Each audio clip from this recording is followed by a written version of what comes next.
Hey there, so you have Level Up with Janet E on YouTube today. Glad that you are joining us once again. We are talking in this new series about making it through the fire. How do you make it through the fire? So we're going to talk about that from beginning to end, front to back. Before you go through the fire, as you're going through the fire, and making it out of the fire on the other side. So you can't miss this one. All right? See you soon.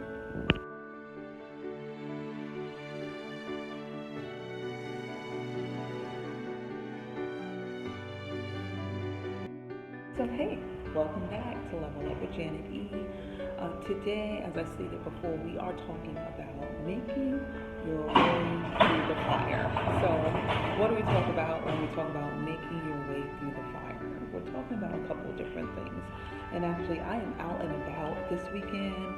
I am in the north, actually doing some movement with my son. My son is going to college and freshman year of college, so it's an exciting time, and we're moving him into the dorm, so you know how that is for parents. All right, so we're going to be talking about today about going through making it through the fire. Now when we talk about making it through the fire on Level Up, we're not talking about making it through the fire okay, or just you barely making it through. We're talking about making it through and making it through powerfully, leveling up as you're going through the process. So we're going to have a 3-part series in this, always using the Bible as our reference. And we're going to talk about what happens before we go through the fire, what happens as we're going through the fire, and then finally how we are doing what we are doing after we've made it through the fire. All right, so the biblical story I'm going to talk about is Shadrach, Meshach, and Abednego. So the 3 Hebrew boys. So they went through some things, seriously, literally, they went through the fire. King Nebuchadnezzar was not having it when they did not denounce their God. They decided to instead say, no, we're worshiping our God, and we're not going to worship anyone else. We're not going to bow down to anyone else. So in that act, King Nebuchadnezzar decided to tried to throw them in the fiery furnace in order to teach them a lesson, and actually teach everybody else a lesson, to say, hey, you cannot try to put any other gods above me. But instead, it came out that they were not burned, they were not singed, and it came through that actually he saw the revelation of who the true God was, who the true one or presence is.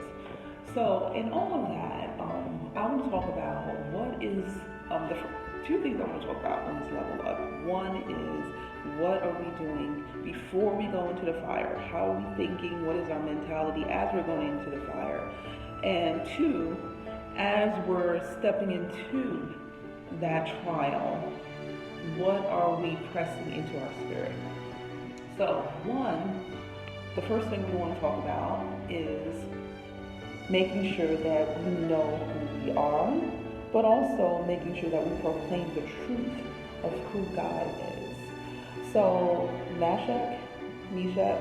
Shadrach, Meshach, and Abednego, they proclaimed the truth. They held strong to the truth of who they were. They knew who they were and who they honored and considered their God. So they came before the king. The king said, hey, who are you going to proclaim as your God? And without hesitation, they said, we proclaim the Lord is our God and no one else. We cannot proclaim anybody else as our God. And they said, whether or not, either way, whether or not we go into the fiery furnace, we are going to proclaim this. So this is something that's so powerful, because if we think about a lot of times when we proclaim the truth, sometimes we're proclaiming our truth. We're not proclaiming or we're proclaiming what the truth is of the day, the spirit of the day, whatever the culture feels like it's the truth. But they were standing on the actual truth of God and knowing what the truth of God is. And sorry, I'm always attracting bugs. I must have some sweet blood. But there's one bug in here and it just keeps on trying to land on me. But anyway, you're always going to stand in your truth and your truth is going to tell what your truth is. So let me explain that. It means that you're going to stand in the truth whether it's right or wrong, whether it's the culture or not. So the truth is the truth no matter what. So if you are standing in your truth, knowing that God is God, He does not change, He is the same back then, He's the same now, He's going to be the same in the future, your truth shouldn't change. Your truth should stay the same.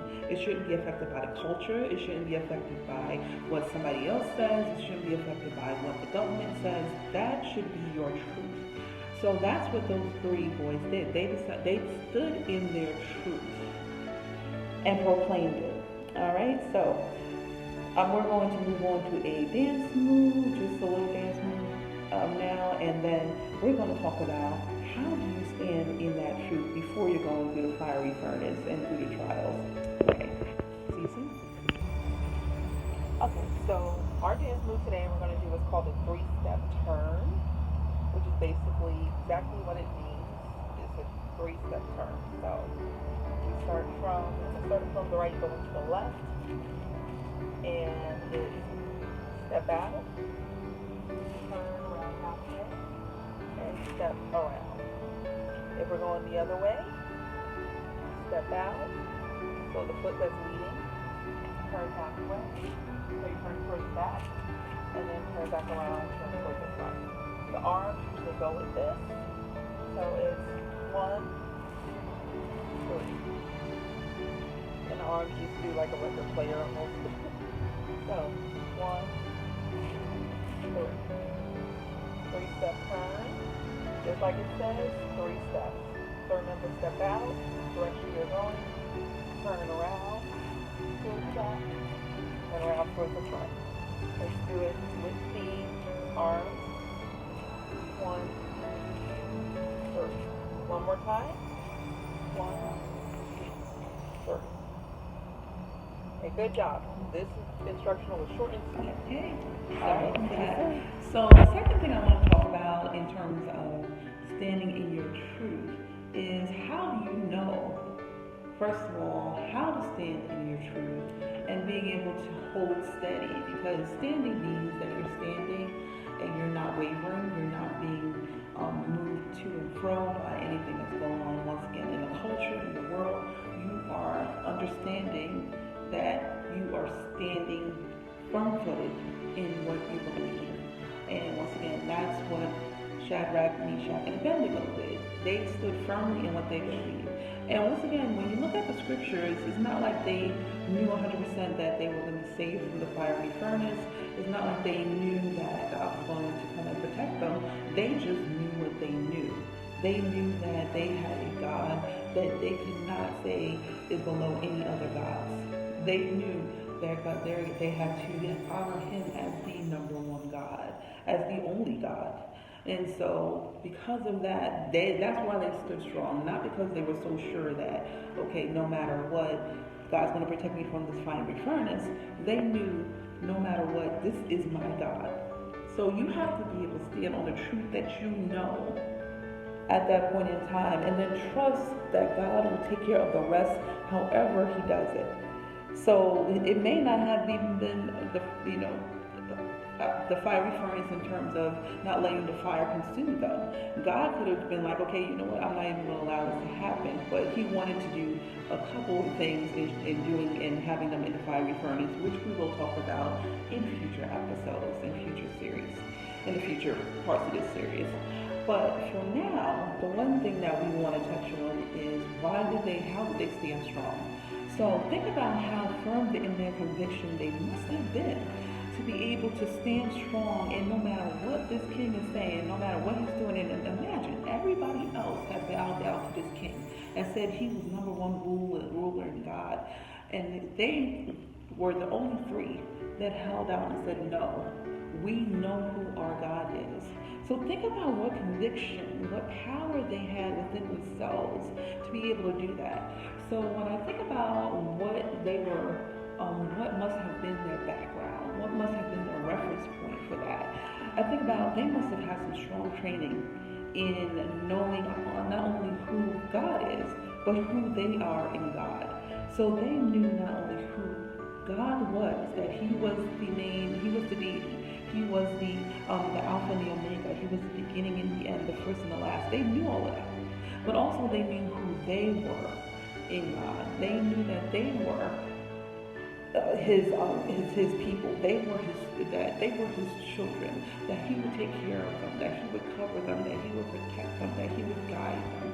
They knew all these things, and they knew that he was the sovereign God. So because they knew all of this, that helped them to make their decision and say, you know what, I'm going to stand strong.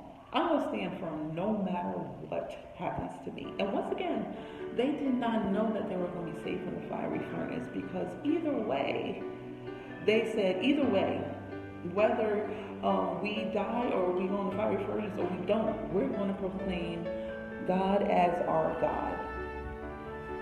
So we have to be that strong and that convicted before we go through any trial. We have to be that strong in our convictions about who God is and about who we are, because that's going to prepare us for the fiery furnace. Honestly, if we look at it, that's what prepared them.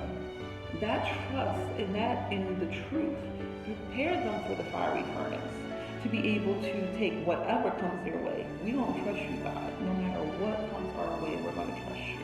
And that's exactly what they did.